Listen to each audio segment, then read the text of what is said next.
নমস্কাৰ বন্ধু বান্ধৱীসকল, আপোনালোক সকলোকে মোৰ চেনেলৰ আন এটা ভিডিঅ'লৈ স্বাগতম জনালোঁ। আজি মই আপোনালোকৰ আগলৈ স্বাস্থ্যসন্মত বেলৰ চৰবত ভিডিঅ' এটা লৈ আহিলোঁ। আশা কৰোঁ আপোনালোকে ভাল পাব। বেল এইটো হৈছে পকা বেল, খাবলৈ খুবেই টেষ্টি হয় আৰু হেল্থি হয়।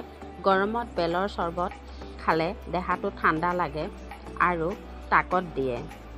ই দেহত কলেষ্টৰল কম কৰে। ডায়েবেটিছ ৰোগীৰ কাৰণে এই চৰবত খুবেই উপকাৰী হয় আৰু কেঞ্চাৰ ৰোগ প্ৰতিৰোধ কৰে।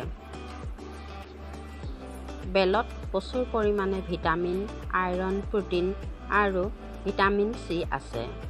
সেয়েহে আমি বেল খাব লাগে। বেলৰ চৰবতে আমাৰ দেহটো শীতল কৰি ৰাখে। যিকোনো সময়তে আমি বেল খাব পাৰোঁ আৰু ই কোষ্ঠকাঠিন্য দূৰ কৰে। আহকচোন তেনেহ'লে পলম নকৰি ভিডিঅ'টোৰ মাজলৈ যাওঁ। এইটো বেল, মই প্ৰথমে বেলটো ফালি ল'ম। এয়া বেলটো দুফাল কৰিবৰ কাৰণে টুকুৰিয়াই লৈছোঁ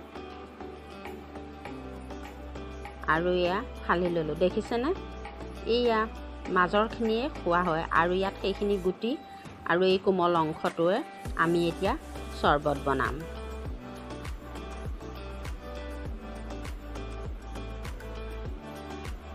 এতিয়া এইখিনি মই এখন চামুচৰ সহায়েৰে এটা বাটিত উলিয়াই ল'ম। এয়া মই উলিয়াই ল'লোঁ এখন চামুচৰ সহায়েৰে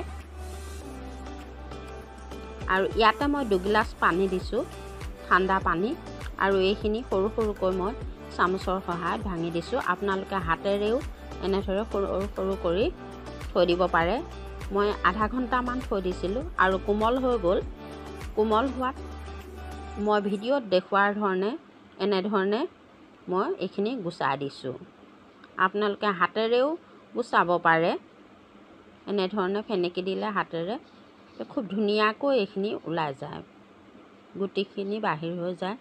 এয়া খুব ধুনীয়াকৈ এৰাই গৈছে আৰু এতিয়া মই এখন চেকনিৰ সহায়েৰে এইখিনি চেকি ল'ম।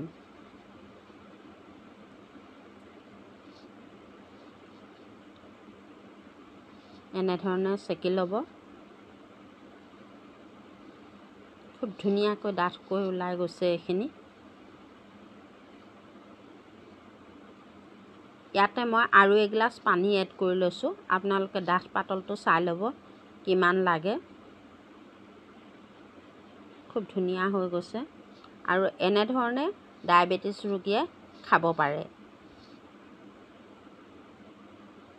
এতিয়া মই ইয়াতে চেনি অলপ এড কৰিম। 2 চামুচ চেনি দিলোঁ আৰু এইখিনি মই ভালকৈ মিলাই দিলোঁ।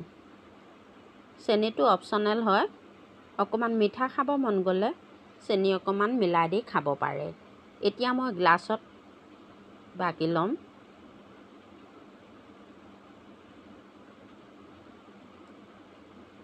এয়া মই গ্লাছত দি লৈছোঁ।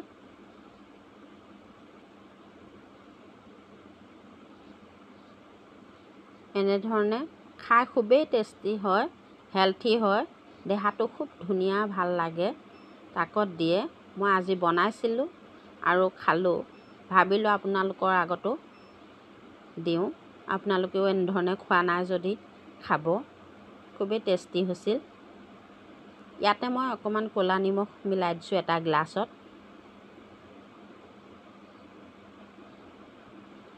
এনেধৰণেও খাব পাৰি আৰু ইয়াত অকণমান জিৰা গুড়ি মিলাই দিছোঁ।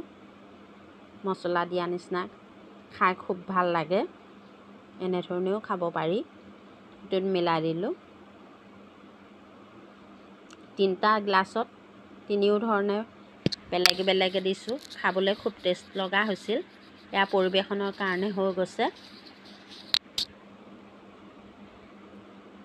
এনেধৰণে খোৱা নাই যদি বেলৰ চৰবত বনাই খাব। ই খুবেই উপকাৰী হয় আৰু যিসকল ভিউৱাৰ্ছে আগৰ পৰা চাইছে তেওঁলোকক ধন্যবাদ আৰু যিসকল নতুনে চাইছে তেওঁলোকে যেন চেনেলটো ছাবস্ক্ৰাইব কৰে ওচৰতে থকা বেল আইকনটো টিপি অল কৰি